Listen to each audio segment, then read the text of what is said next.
Your shoes are soaked through with blood. Your throat is torn from screaming. It is day 6, and your legs have not stopped moving once.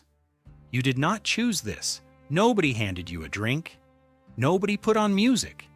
One morning in July, you stepped outside your house in Strasbourg, and without warning, your body took over. Your arms swung on their own, your knees buckled and rose again, faster, harder. You begged your neighbors to hold you down. They tried. Your legs kept going anyway. What is happening to you has no name yet, and by the time it does, hundreds of people around you will be moving exactly the same way. This actually happened, not as legend. In the summer of 1518, in a walled city in the Holy Roman Empire, dozens and then hundreds of people danced themselves toward collapse. City officials documented it. Physicians examined it. For 500 years, historians have argued about what caused it. It started with one woman. Her name, according to surviving records, was Frau Troffea. On a July day, she walked into a narrow street in Strasbourg and began to dance. No music played. No festival was happening. She simply started moving, and she did not stop. A day passed, then a week. By the end of the month, city records suggest as many as 400 people were dancing uncontrollably through the streets, not performing, not celebrating. Their faces, according to eyewitness accounts, showed exhaustion and terror. Some cried out for help, even as their bodies kept moving. Some collapsed from heart attacks, strokes, or sheer exhaustion. Why would rational city leaders let this continue? Because of what they believed was causing it. The city council consulted physicians who reached a conclusion that made sense within the medicine of the time.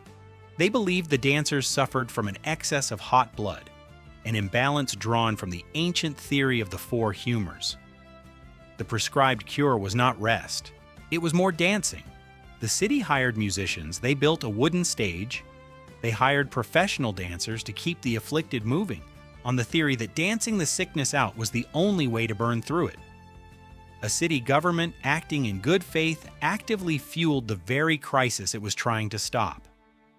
Eventually, officials reversed course, banned public music, and moved the afflicted to a shrine dedicated to Saint Vitus, a saint folk belief linked to nervous disorders and involuntary movement.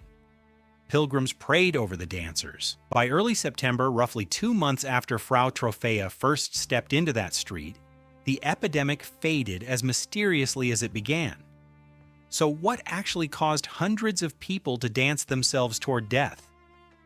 For years, the leading theory pointed to a fungus. Ergot, a mold that grows on damp rye, produces compounds chemically related to LSD, and contaminated grain was common after poor harvests. If the bread supply had been tainted, an entire population could have been poisoned at once. It is a tidy explanation.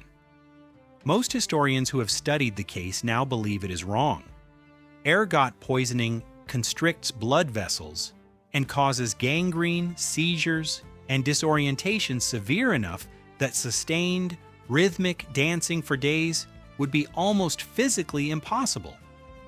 A poisoned population would not organize itself into upright, coordinated movement. It would be incapacitated.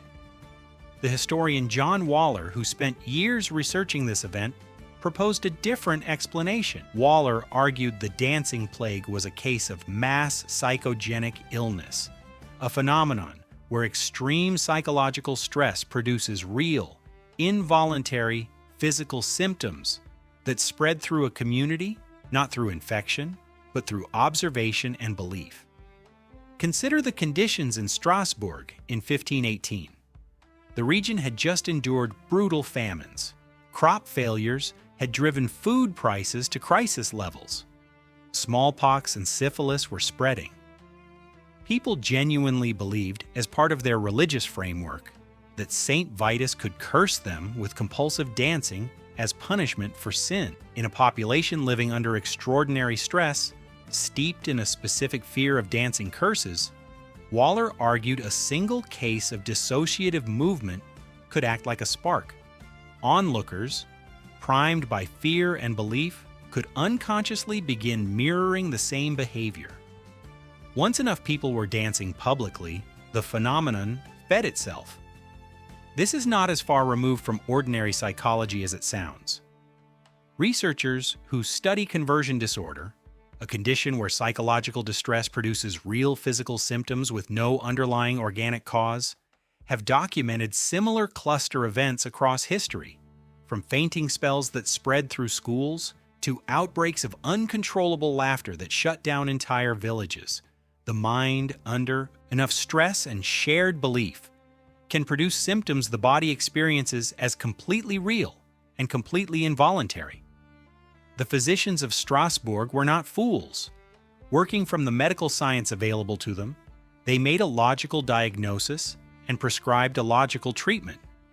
It happened to be catastrophically wrong, and enforcing it may have worsened the crisis by putting more visibly afflicted bodies in public view for others to unconsciously imitate. There is something deeply human hiding inside this 500-year-old mystery. Your body is not as separate from your mind as it feels. Under enough fear, enough collective belief that something terrible is coming, your nervous system can generate symptoms that are entirely real and entirely shaped by what the people around you already expect to see. You have probably felt a flicker of this yourself. A wave of anxiety moving through a crowded room before anyone says a word. A stranger's panic becoming your own faster than thought. Tonight, when your legs feel restless and you can't say exactly what's wrong, remember Strasbourg. Remember Frau Troffea, alone in that street. And remember the hundreds who followed her. Not because anyone told them to, but because their bodies had already decided the fear was real.